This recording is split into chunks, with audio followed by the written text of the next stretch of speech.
নমস্কার বন্ধুরা, কাকলি রান্নাঘরে আপনাদের সবাইকে জানাই স্বাগত। বন্ধুরা, আজকে আমি একটা দারুণ স্বাদের রেসিপি নিয়ে চলে আসলাম আপনাদের সাথে শেয়ার করতে। আজকে আপনাদের সাথে শেয়ার করব ইজি ও পারফেক্ট দারুণ স্বাদের পাটিসাপটা রেসিপি। এইভাবে পাটিসাপটা বানালে কড়াইতে লেগে যাবে না আর রেখে দিলেও শক্ত হবে না। তাহলে চলুন ঝটপট দেখে নেই পাটিসাপটা তৈরি করতে কী কী উপকরণ লাগবে। রয়েছে চালের গুঁড়ো, সুজি, ময়দা, নারকেল কোড়া, খেজুরের গুড়, রয়েছেন মাখা সন্দেশ আর লিকুইড দুধ। এখানে নারকেল কোড়া আর মাখা সন্দেশটা পাটিসাপটার পুরের জন্য ব্যবহার করব। সবার প্রথমে পাটিসাপটার ব্যাটারটা তৈরি করে নেব। তার জন্য একটা বড় সাইজের বোল নিয়ে নিলাম। এর মধ্যে দিয়ে দিচ্ছি 250 গ্রাম সুজি, দিয়ে দিচ্ছি 250 গ্রাম ময়দা, দিয়ে দেব এখানে 400 গ্রাম চালের গুঁড়ো। এই চালের গুঁড়োটা আমি বাজার থেকে কেনা চালের গুঁড়োটাই ব্যবহার করলাম। চালের গুঁড়োটা দেওয়া হয়ে গেছে। এবার আমি সব কিছুকে খুব ভালো করে একটু মিশিয়ে নেব। সব কিছু ভালো করে মেশানো হয়ে গেছে। এবার আমি এর মধ্যে দিয়ে দিচ্ছি হাফ চা চামচ নুন। এবার এই ব্যাটারটা তৈরি করার জন্য এখানে আমি লিকুইড দুধ ব্যবহার করব। লিকুইড দুধটা কিন্তু আমি আগের থেকে জ্বালিয়ে ঠান্ডা করে রেখেছিলাম, সেই দুধটাই ব্যবহার করছি। দুধটা অল্প অল্প করে আমি মিশিয়ে নেব। বন্ধুরা, এখানে কিন্তু পাটিসাপটার ব্যাটারটা আমি পুরোটাই দুধ দিয়ে তৈরি করে নেব। দুধ দিয়ে ব্যাটারটা তৈরি করলে পাটিসাপটার টেস্টটা কিন্তু দারুণ হয়।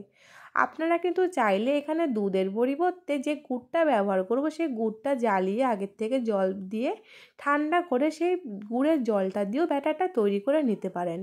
আমার দুধ দিয়ে ব্যাটারটা তৈরি করা হয়ে গেছে। এবার আমি গুড় দেবো। এখানে একটু ঝোলা গুড় ব্যবহার করব, তাই আগের থেকে আমি দুধ দিয়ে আর পাতলা করে নিই। যদি আমার প্রয়োজন হয় তাহলে আমি আবারও দুধ ব্যবহার করব। এখানে আমার মোট 400 গ্রাম ঝোলা গুড় প্রয়োজন হয়েছে, আর আমার এখানে 650 গ্রাম লিকুইড দুধ প্রয়োজন হয়েছে। আমার এখানে দুধের প্রয়োজন হয়নি। আমি দুধ আর গুড় দিয়ে খুব ভালো করে ব্যাটারটা তৈরি করে নিয়েছি। আপনারা দেখেই বুঝতে পারছেন এই কালারটা কতটা সুন্দর এসছে। এবার আমি এটাকে 1 ঘন্টার জন্য রেস্টে রেখে দিলাম। এদিকে আমি নারকেলের পুরটা তৈরি করে নেব। তার জন্য একটা আগের থেকে কড়াই বসিয়ে দিয়েছিলাম। এর মধ্যে দিয়ে দিলাম আমি একটা নারকেল কোড়া আর দিয়ে দিলাম 50 গ্রাম ছোলা গুড়, দিয়ে দিচ্ছি 3টে থেতো করে রাখা এলাচ। এবার সব কিছুকে খুব ভালো করে আমি মিশিয়ে গ্যাসের ফ্লেমটা মিডিয়ামে রেখে পুরটা তৈরি করে নেব। বন্ধুরা, আমি যেরকম স্টেপ বাই স্টেপ আপনাদেরকে পরিমাপটা বলে দিলাম, সেই রকম ফলো করে যদি পাটিসাপটাটা তৈরি করে নেন, দেখবেন এটা 2 দিন পর্যন্ত একদম নরম থাকবে, এটা শক্ত হবে না।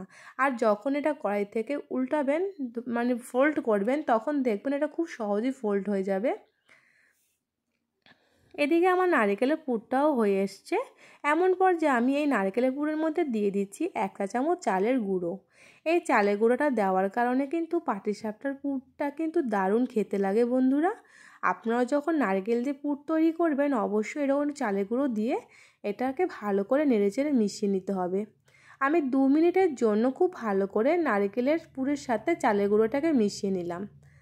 তা দেখুন আমার পুরটা তৈরি হয়ে গেছে। এবার আমি এটাকে একটা বাটিতে তুলে নেব।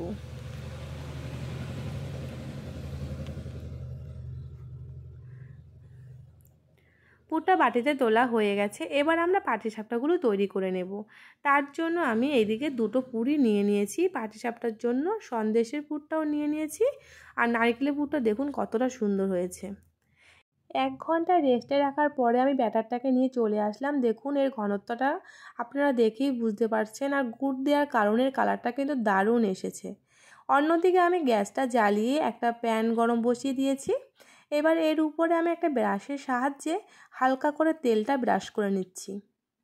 এখানে কিন্তু আমি সাদা তেল ব্যবহার করছি। এবার আমি এর মধ্যে দিয়ে দিলাম 1 হাতা ব্যাটারটাকে খুব ভালো করে চারদিকটা ছড়িয়ে দিলাম। ব্যাটারটা যখন একটু হয়ে আসবে এমন পর্যায়ে আমি এর মধ্যে সন্দেশের পুরটা দিয়ে প্রথমে আপনাদেরকে দেখিয়ে দিচ্ছি।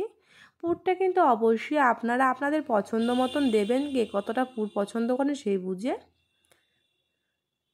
আমি আমার পছন্দ মতো পুরটা দিয়ে দিয়েছি। এবার এটাকে আমি আস্তে আস্তে ফোল্ড করে নিচ্ছি।